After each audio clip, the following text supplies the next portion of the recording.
Hey guys, j'espère que vous allez bien. Si ça ne va pas, recevez ma joie. Je vous en ai vraiment plein de joie. Bienvenue dans cette nouvelle vidéo qui est une FAQ 2023. Tout d'abord, je tiens à vous souhaiter une excellente année 2023. J'espère vraiment que cette année sera pleine de faveurs pour vous. Que ça va être une année où vous allez avancer dans votre vision, dans vos objectifs et que vous allez bosser sur vos projets. Donc pour cette première vidéo officielle de l'année 2023, je voulais faire une FAQ, histoire de faire en même temps un peu un life update, juste vraiment parler, échanger. Donc je vous ai demandé de me poser des questions sur Instagram. Je les ai récupérées, elles sont juste ici sur mon ordinateur. Donc si vous me voyez regarder par là, c'est que je lis sur mon ordinateur. Et sans plus tarder, on va commencer. Alors première question de Adama05, quelle est ta vision? Alors, moi, ma vision, c'est vraiment l'autonomisation de la jeune femme, plus particulièrement de la jeune femme africaine francophone, grâce à l'emploi ou l'entrepreneuriat et le développement d'un état d'esprit de leadership. Donc vraiment, mon rêve, ma vision, c'est de voir une nouvelle génération de jeunes femmes expertes dans leur domaine, leaders et participant activement au développement du continent africain. Donc voilà, ça c'est un peu ma vision. Franchement, j'ai mis du temps à placer des mots exacts ou plus précis sur cette vision parce que des fois, tu vois des choses avec ton esprit, mais tu as du mal en fait à vraiment le concrétiser, ne serait-ce qu'avec des mots. Donc, du coup, voilà, je dirais que c'est ça ma vision. Après, c'est aussi d'être moi-même, évidemment, actrice de développement du continent africain à mon échelle. Deuxième question, toujours de Adama05. Que fais-tu chaque jour pour parcourir à ta vision? Alors, parcourir, je pense, du coup, peut-être travailler à ma vision. Eh bien, tout simplement, mes activités. Donc, il faut savoir que j'ai deux activités principales, à savoir les intentionnels et mon agence de communication, l'agence Neir. Donc, les intentionnels, je représente un petit peu ce que c'est, peut-être pour les nouveaux ou ceux qui n'ont pas trop compris. Les intentionnels est un programme qui réunit une communauté de jeunes femmes visionnaires et ambitieuses, comme j'aime dire, à l'international, qui aspirent à avoir un impact positif dans leur environnement, dans la société, grâce à leurs projets professionnels ou entrepreneuriales. Pour ça, nous organisons différents types d'événements intelligents, à savoir des masterclass, des sessions de travail, des retraites et séjours, mais aussi des brunchs. Ces événements, ils ont lieu à la fois en ligne, mais aussi en présentiel à Paris, Dakar et Abidjan. Donc nous avons des intentionnels partout dans le monde en fait, et on se réunit en présentiel comme en ligne. Donc les intentionnels, c'est vraiment quelque chose qui participe pleinement à ma vision que je vous ai dit précédemment, parce que c'est le cœur un peu de ce que je vais faire. C'est une première étape, une première avancée vers ma vision finale en fait. Donc du coup, travailler sur les intentionnels, c'est travailler aussi à ma vision.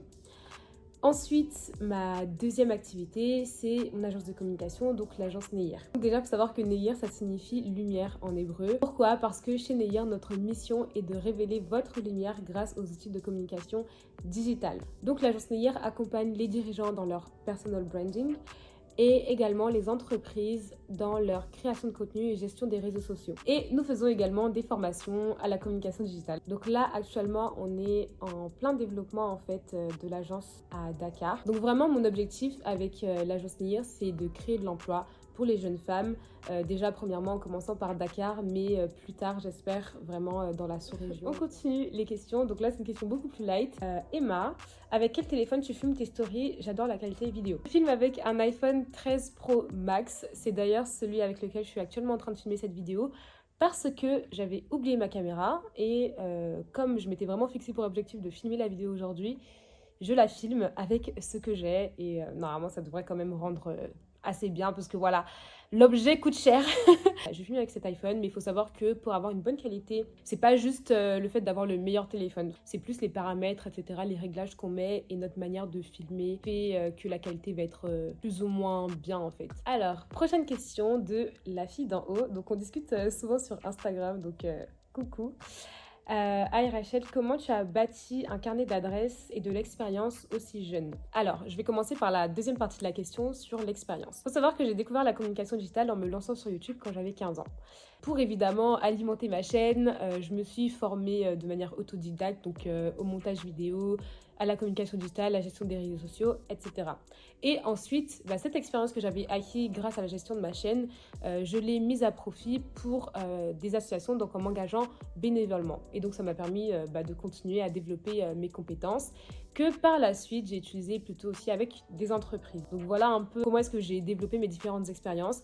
Il faut savoir que moi, j'ai toujours regardé le fait d'acquérir de l'expérience à côté de mes études ou du lycée comme quelque chose de valorisant en fait. J'ai toujours voulu faire quelque chose en dehors du lycée, en dehors des études, parce que justement, c'est une période où on a beaucoup de temps libre. C'est le moment parfait pour acquérir un maximum d'expérience, développer des choses à côté, développer vos projets, travailler sur vos projets, créer des choses, engagez-vous dans des assos, engagez-vous en fait sur des choses qui vous tiennent à cœur et c'est ça qui va vous permettre aussi d'acquérir de l'expérience que vous pourrez en plus valoriser dans votre parcours scolaire. Donc c'est vraiment tout bénef, j'ai envie de dire.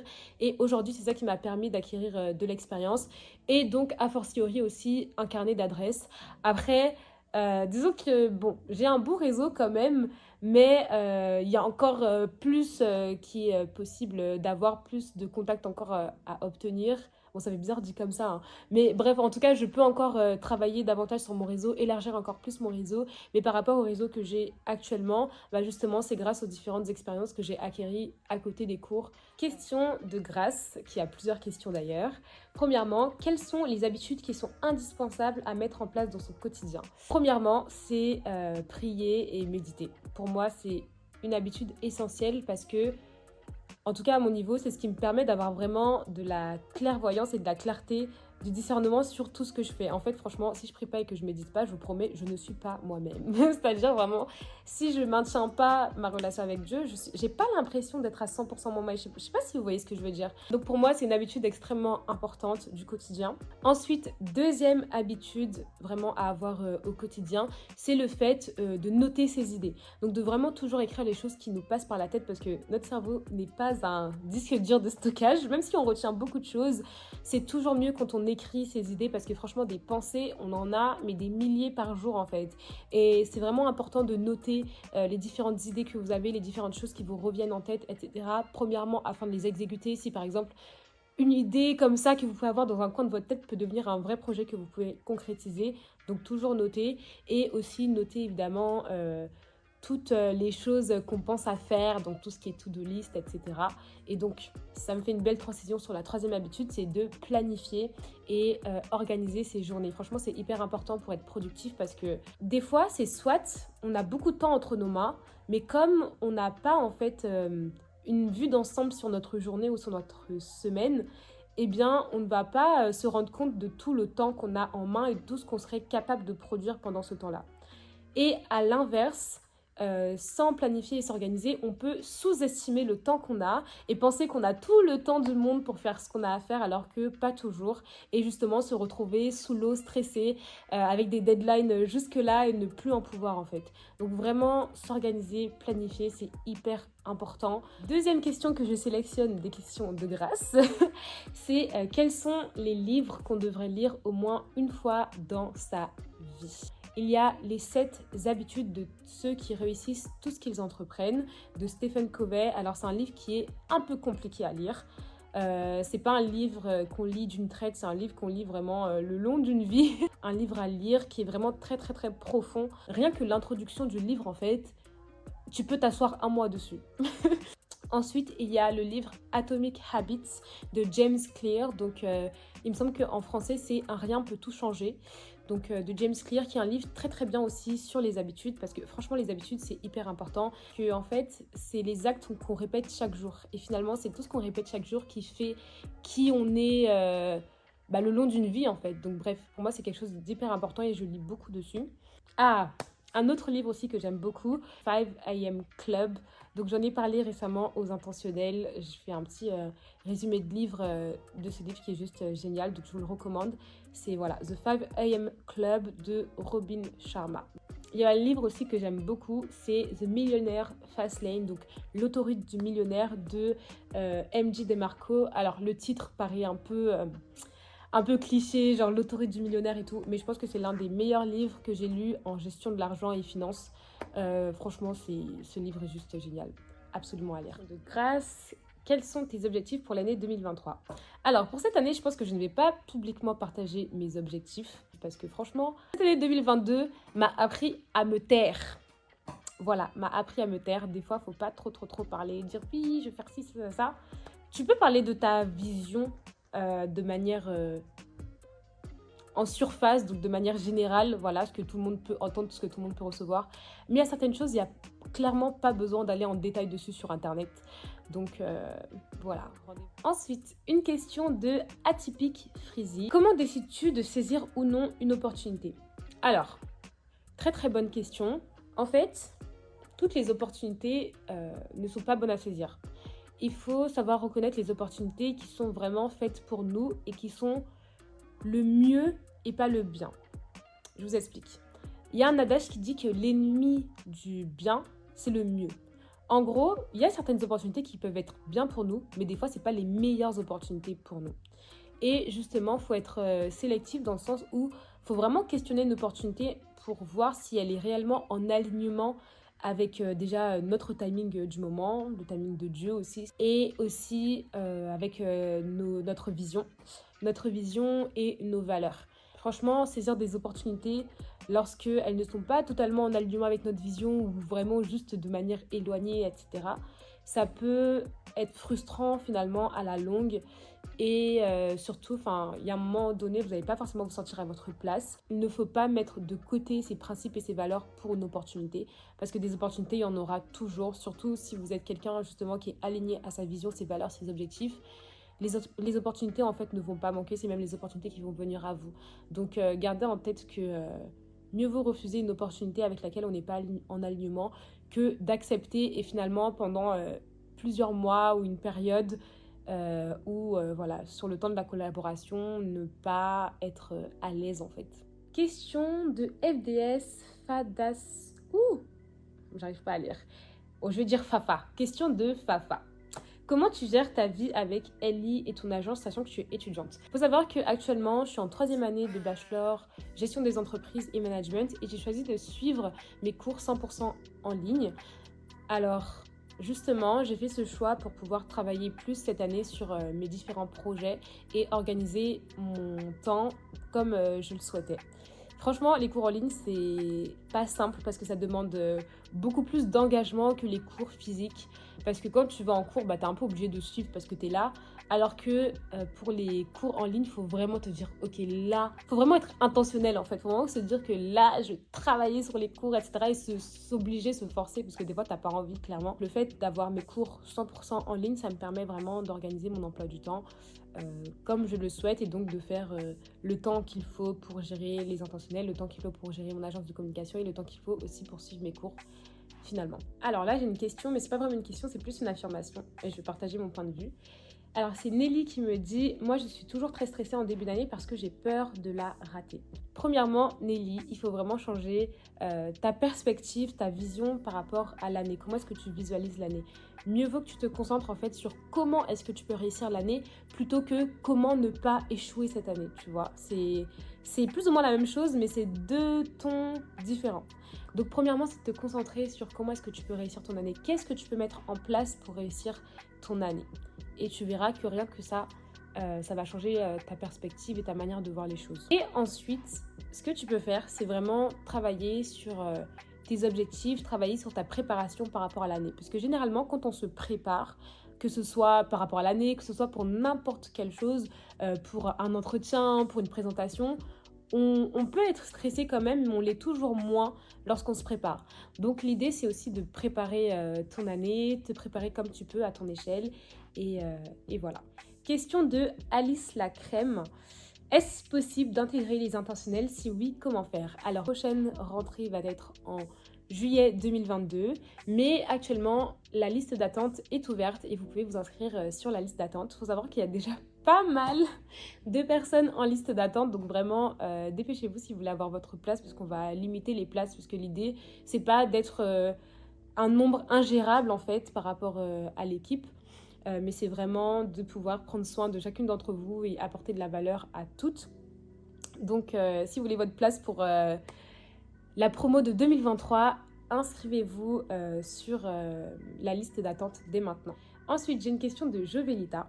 Comment allier foi et business? Alors, je pense que pour allier foi et business, ça commence premièrement dans son état d'esprit. dans son état d'esprit et dans la manière et le pourquoi on fait les choses. Je pense que on doit faire des choses inspirées par Dieu et pas des choses inspirées par la comparaison ou le monde extérieur. Déjà, ça commence à là, le allier foi et business. C'est vraiment faire les choses de manière inspirée par Dieu, inspirée par le Saint-Esprit, pour justement pouvoir faire des choses en alignement avec lui. Et ensuite, ça passe aussi par la manière de faire les choses. Donc en fait, ça c'est plus une question aussi de quelles sont nos valeurs et nos principes, sur quoi est-ce qu'on les fonde, sur quoi est-ce qu'on les base. Dans notre manière de travailler, en fait, quelles sont les valeurs qu'on va développer. Par exemple, moi je suis chrétienne, du coup je me base vraiment sur des valeurs bibliques. Une des valeurs bibliques qu'il y a dans le cadre du travail, du business et tout, c'est la diligence. Donc ça veut dire que dans ma manière de travailler, quelque chose que je veux vraiment développer, c'est la diligence en fait. Et après, ça peut se décliner pour plein d'autres valeurs et plein d'autres choses. Mais en tout cas, déjà, la manière de penser son business, les raisons pour lesquelles on lance un business et ses valeurs, sa vision, vraiment les fonder sur des principes qui sont basés sur notre foi finalement. Et après, c'est aussi dans le quotidien, hein. Voilà, c'est aussi dans le quotidien. Tout simplement, le fait d'allier foi et business, ça va être, je sais pas, prier pour tes collaborations. Avant d'accepter un contrat, tu pries, tu demandes à Dieu, est-ce que je dois accepter ce contrat ou non?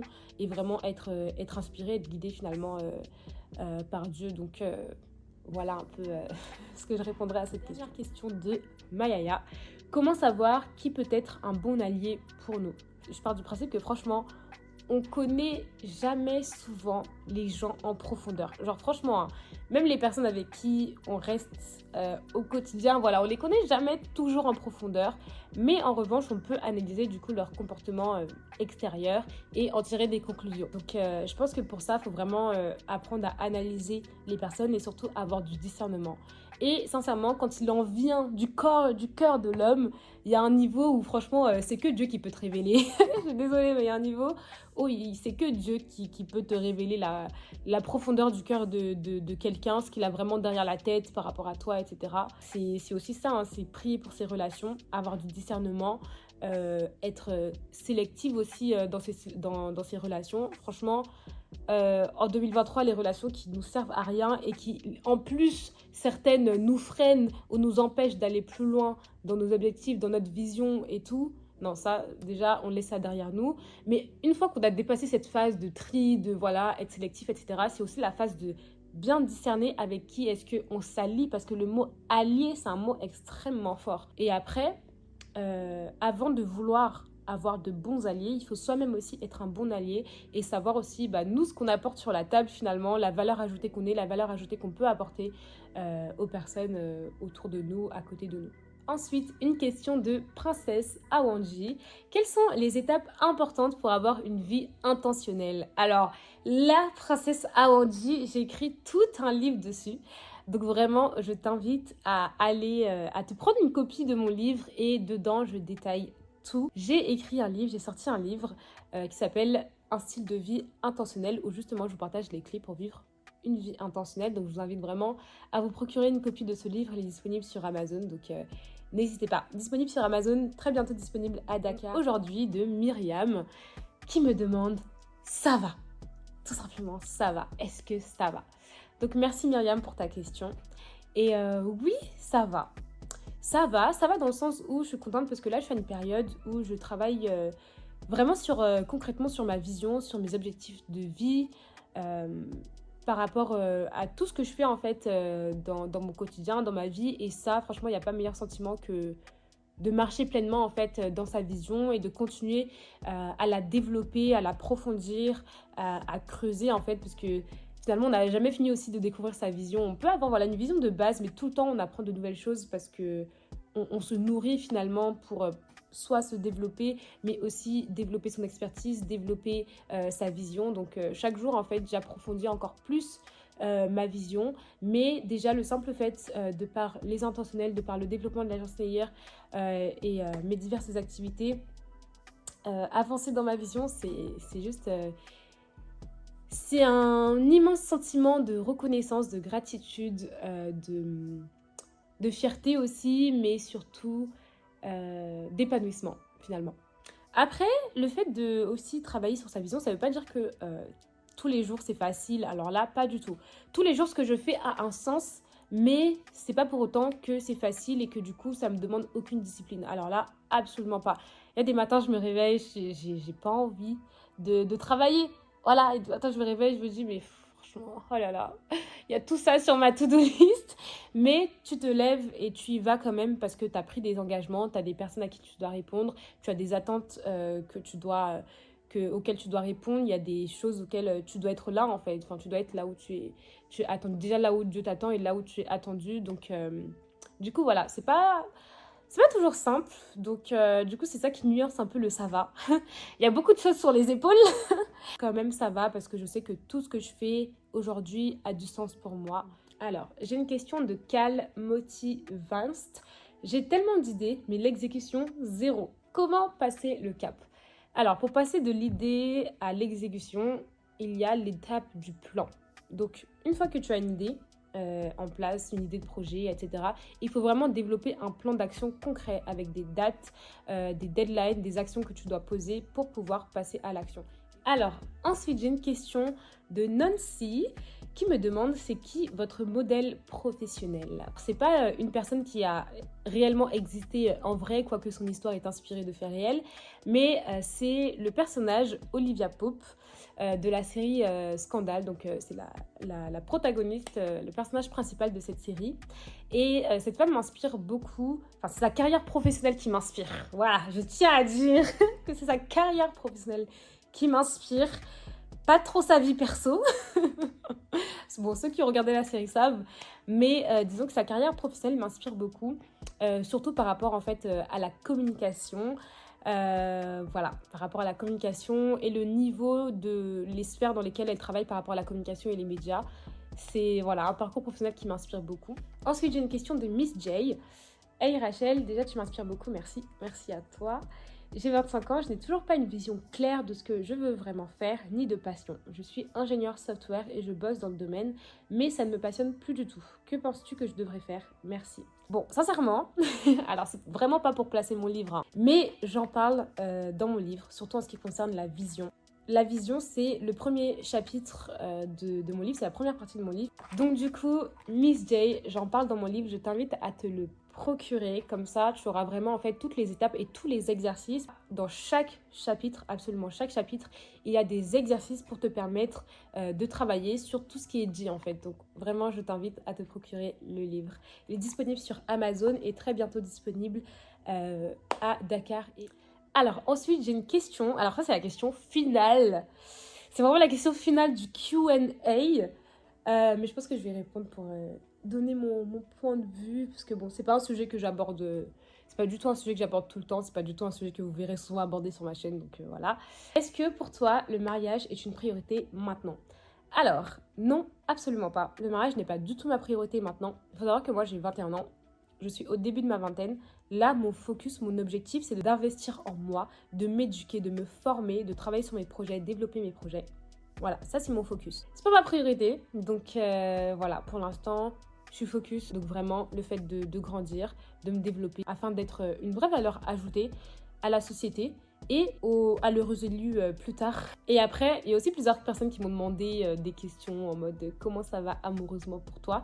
Alors ça, c'est un sujet, ça c'est un point que je n'aborde pas sur ma chaîne, ni sur mes réseaux sociaux de manière globale. Enfin, franchement, en fait, je suis le genre de personne, si je suis en couple, je vais absolument pas le montrer. Vous nous voyez comme ça, on n'affiche pas, mais on est en couple. C'est passé, on ne sait pas. Au moins, si tu fais en cachette, quand ils ont levé ça dans ta main, bon, la vie continue, tu pleures, mais tu pleures à la maison. Sinon, c'est la peur, le froid, le palu, la fièvre qui fait qu'on ne veut pas afficher. En tout cas, c'est mon point de vue. Voilà, c'est mon point de vue. Après, c'est bien aussi qu'il y ait d'autres personnes qui montrent leur couple et qui montrent des modèles de couple sains parce que justement, bah, ça donne aussi de l'inspiration pour d'autres. Mais en tout cas, moi, tant que ici, là, il n'y a pas de bague, vous n'allez jamais rien voir ni jamais rien savoir. Donc voilà. Ok, donc guys, c'est tout pour ce Q&A. J'espère que j'ai répondu à un maximum de vos questions. N'hésitez pas aussi à venir me suivre sur mon compte Instagram parce que c'est là où je suis le plus active. Et je vous mets également le lien vers mes autres réseaux sociaux. N'hésitez pas à venir me suivre. Donc voilà, c'est tout pour aujourd'hui. Je vous dis à une très prochaine vidéo. bonne année 2023.